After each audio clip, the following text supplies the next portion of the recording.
ان علوم کا مسلمانوں کی زندگیوں میں بڑا چرچا تھا۔ مسلمان قرآن کے، تفسیر کے، علم الحدیث کے، علم الفقہ کے، علم العقائد کے، پھر عربی زبان کے، عربی ادب کے، عربی کو سمجھنے کے لیے جو کچھ اور علوم چاہیے ہوتے ہیں جیسے علم المعانی، علم البیان، علم البدیع، علم الاشتقاق، علم الصرف، علم النحو، یہ مسلمانوں کی گلی محلوں کوچوں بازاروں میں یہی گفتگو ہوا کرتی تھی۔ آج میں ان علوم کے نام لے رہا ہوں تو آپ پہلی دفعہ سن رہے ہیں کہ یہ موضوعات ہی ہم نے نہیں سنے۔ یہ اس نام سے کوئی ایک، جس طرح اگر ابھی میں آپ کو کہوں فزکس، کیمسٹری، میتھمیٹکس، آپ کے لیے کوئی اس میں کوئی نامانوس آوازیں نہیں ہیں کہ آپ کہیں گے یہ کون سی جنات کی زبان بول رہا ہے۔ یہ ہمارے گھروں میں بچے سارے دن پڑھتے ہیں، گھروں میں باتیں ہوتی رہتی ہیں، معروف علوم ہیں۔ لیکن اگر کوئی کہے علم المعانی، علم البیان، علم البدیع، علم الاشتقاق، علم الصرف، علم النحو، تو یہ لگتا ہے کہ جیسے یہ کوئی نامانوس باتیں ہیں۔ یہ بدقسمتی اس وقت سے شروع ہوئی جب سے مسلمانوں کے اوپر اغیار کا تسلط ہوا، جو کولونیل ایج کہلاتی ہے۔ جب اسلامی دنیا کالونیز بنی مغربی دنیا کی، تو انہوں نے آن واحد میں اسلامی علوم کو چلتا ہوا کر دیا۔ اس کا سکوپ کچھ اور نہیں کیا، انہوں نے اس کا سکوپ زیرو کر دیا کہ آپ پڑھ لکھ لیں جتنے مرضی، آپ بڑے فقیہ بن جائیں، آپ جتنے بڑے مرضی محدث بن جائیں، آپ جتنے بڑے مفسر بن جائیں، سرکار کے کاغذات کے اندر آپ ان پڑھ ہوں گے، اس علم کی کوئی حیثیت نہیں ہوگی۔ تو جو مسلمان تھے انہوں نے کہا اپنے بچوں کو ایسی چیز میں کیسے ڈالیں جس پر ان کو نوکریاں نہیں ملیں گی، کل وہ ملازمت نہیں ملے گی ان کو۔ تو لوگوں نے اپنا رخ ان علوم کی طرف کر دیا جس پہ ملازمتیں ملتی تھی، جس پہ نوکریاں ملتی تھی، جس پہ عہدے ملتے تھے۔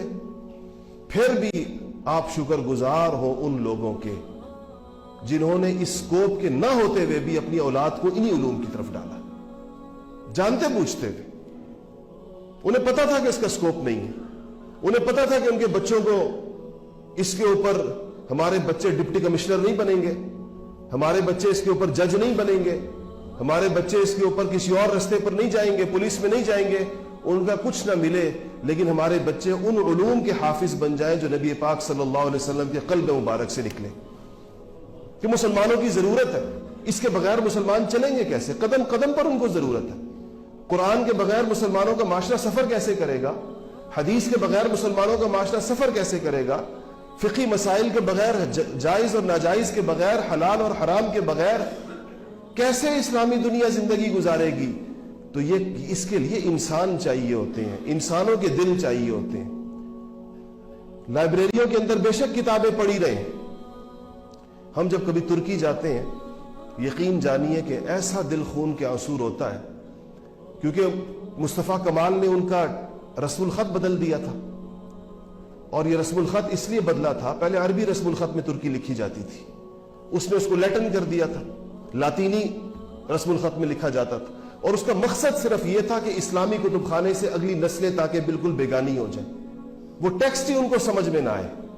تو ہم جب ترکی جاتے ہیں دیکھتے ہیں لاکھوں کتابوں پر مشتمل کتب خانے ہیں، کیونکہ ظاہر ہے وہ اسلامی خلافت کا مرکز رہا ہے۔ 700 سال تک عثمانی خلفاء نے استنبول میں بیٹھ کر عالم اسلام پر حکومت کی ہے، تو وہاں کتابیں، اسلامی کتابوں کے ڈھیر لگے پڑے ہیں، لیکن نئی نسلیں اس کو اتنی انجان ہیں، حتیٰ کہ ان کی جو پرانی مساجد ہیں جو عثمانی خلافت کے زمانے کی ہیں، ان مساجد کے اوپر اس عثمانی رسم الخط کے اندر اشعار لکھے ہوئے، اور یہ عثمانی رسم الخط یہی عربی، فارسی اور ہمارا اردو والا ہے۔ ہم وہاں کھڑے ہوتے ہیں تو ترک نوجوان آ کر ہم سے پوچھتے تھے یہ اوپر کیا لکھا ہوا ہے، ان کی زبان لکھی ہے، تو ہم کہتے تھے کہ پڑھ تو ہم دیں گے کیونکہ رسم الخط ہمارا ہے، سمجھتے ہم نہیں ہے کیونکہ زبان ترکی ہے، تو کہتے ہیں سمجھتے ہم ہیں کیونکہ زبان ہماری ہے، پڑھ نہیں سکتے کیونکہ رسم الخط ہمیں نہیں آتا۔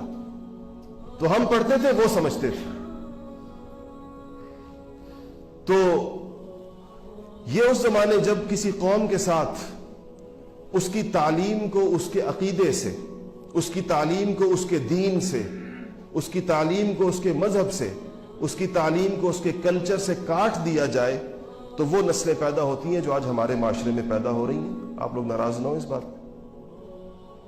16 سال 18 سال پڑھنے والے سورہ فاتحہ کا ترجمہ نہیں جانتے، ترجمہ جاننا تو بہت بڑی علمیت ہے. سورہ فاتحہ صحیح نہیں پڑھ سکتے. تعلیم پوچھو کتنے مدت ہے؟ 18 سال. ایم فل کیا ہوا ہے, پی ایچ ڈی کیا ہوا ہے, اور کہو سورہ فاتحہ سنائیں, تو آپ کو جو سورہ فاتحہ سنائیں گے وہ کم سے کم عربی میں تو نہیں ہوگی. باقی اگر عبرانی میں یا کسی لاطینی یا جاپانی میں ہو تو اس کا ہمیں پتہ نہیں. وہ عربی لب و لہجہ تو نہیں ہوتا کم سے کم. حضور نے فرمایا قرآن کو عربی لہجوں کے اندر پڑھو. یہ عین شین قاف صاد ہا یہ قرآن کے حروف ہیں, اس کے بغیر مطلب ہی ادا نہیں ہو سکتا.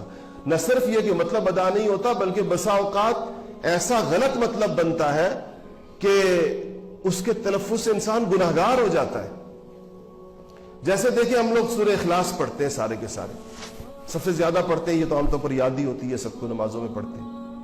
اس کے لیے جو لفظ ہے قل کہا گیا ہے, قل قاف کے ساتھ, موٹے قاف کے ساتھ. آپ اپنے معاشرے میں جا کر لوگوں کا سروے کریں, 90% لوگ اس کو چھوٹے کاف کے ساتھ پڑھیں گے, قل هو اللہ احد پڑھیں گے. اگر ابھی بھی ہم اس مسجد میں سننا شروع کر دیں تو 90-95% لوگ اس کو چھوٹے کاف کے ساتھ پڑھیں گے. اب قل کا مطلب تو یہ ہے کہ اللہ فرما رہے ہیں کہ اے نبی پاک صلی اللہ علیہ وسلم کہہ دیجئے قل هو اللہ احد, کہہ دیجئے کہ اللہ ایک ہے. اور قل کا مطلب یہ ہے کہ اے نبی کھا لیجئے اللہ ایک ہے. کل کھانے کے اس کو کہتے ہیں. اگر آپ کسی کے کھانا کھاؤ تو آپ کہیں گے کل, اور اگر آپ کسی سے کہیں گے کہ پڑھو تو آپ اسے کہیں گے قل. اب یہ فرق ہم لوگ, ہمارے لیے ایسی بدل گیا ہے. اسی طرح بعض حرکتوں کا فرق, حرکت سے مراد اعراب, زیر زبر پیش, اس کا فرق اگر انسان ایسی جگہ, آپ نے دیکھا ہوگا قرآن کے بعض مصاحف میں لکھا ہوا ہوتا ہے کہ یہ 14 جگہیں ایسی ہیں کہ اگر یہاں پر آپ نے زیر زبر پیش بدل دیا تو مطلب کفریہ ہو جائے گا. فلانی جگہ پر اس کا کوئی مطلب ایسا مطلب بنے گا کہ اس سے جملہ کفریہ ہو جائے گا.